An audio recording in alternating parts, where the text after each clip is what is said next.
On connaissait les délais à rallonge pour obtenir un rendez-vous chez certains médecins. Eh bien, ce n'est pas mieux pour le permis de conduire. Jusqu'à 8 mois d'attente dans certains départements, une folie. Des jeunes se retrouvent complètement bloqués. Des auto-écoles subissent, elles, des pressions et même de la violence parfois. Dans le Lot-et-Garonne, Alice Brousse et Christelle Arfel. Voilà ce qu'on trouve le matin quand on arrive. Des dégradations donc, sur notre matériel, ça c'est un élève mécontent. Des menaces ou des actes de vandalisme de la part des élèves ou de leurs parents. Dans cette auto-école, c'est devenu le quotidien.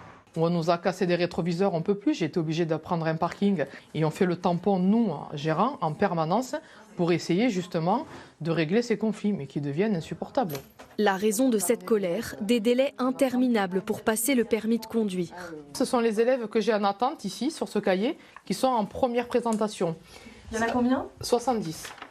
Ici, en Lot-et-Garonne, aucune place disponible avant 6 à 8 mois. Dans le département, il n'y a que 5 inspecteurs et l'un d'entre eux est en arrêt maladie. Vous inscrivez, par exemple, je prends un chiffre, 35 ou 40 élèves sur le mois, mais vous ne pouvez pas, vous n'avez que 10 à 15 places pour pouvoir après les présenter, et ce qui n'est pas possible. Mais pour Marie, voilà, t'anticipes. Passer son permis est indispensable. Ok, un peu brusque les freinages. Oui. L'étudiante de 20 ans a trouvé 2 offres d'embauche pour un travail cet été. Avoir son permis est une condition obligatoire.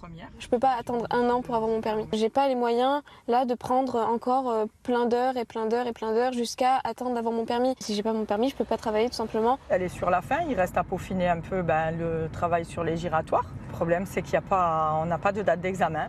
Ce manque d'inspecteurs serait lié à une faible offre d'emploi. Pour un salaire de départ à 1 500 € net par mois, 29 postes ont été ouverts en 2025 pour toute la France. Pas suffisant pour Myriam et ses autres gérantes d'auto-école. Il faut absolument que des postes d'inspecteurs soient ouverts, mais pas seulement dans notre département, mais dans la France entière. Elle garde tout de même un espoir, l'arrivée de l'un de ces nouveaux examinateurs dans leur département pour débloquer la situation.